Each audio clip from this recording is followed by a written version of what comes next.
এক সময়ের কথা, সবুজে ঘেরা এক গ্রামে থাকত একটি ছোট্ট খরগোশ। সে ছিল ভীষণ কৌতূহলী আর দুষ্টু।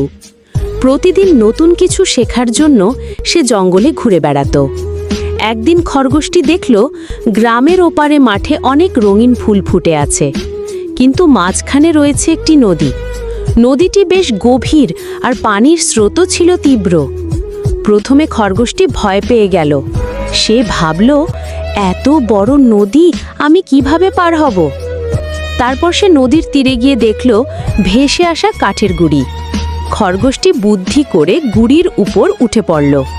ধীরে ধীরে অনেক চেষ্টা আর ভারসাম্য রেখে গুঁড়ি বেয়ে সে নদীর অপর পারে চলে গেল।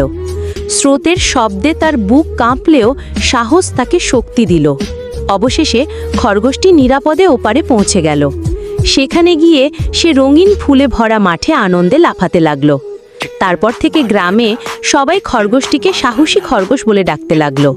এক সময়ের কথা, সবুজে ঘেরা এক গ্রামে থাকত একটি ছোট্ট খরগোশ। সে ছিল ভীষণ কৌতূহলী আর দুষ্টু।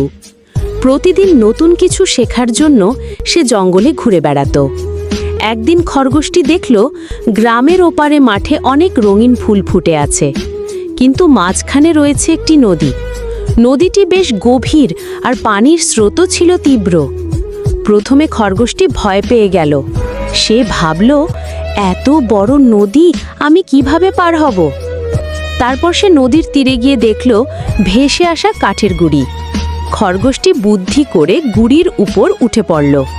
ধীরে ধীরে অনেক চেষ্টা আর ভারসাম্য রেখে গুঁড়ি বেয়ে সে নদীর অপর পারে চলে গেল।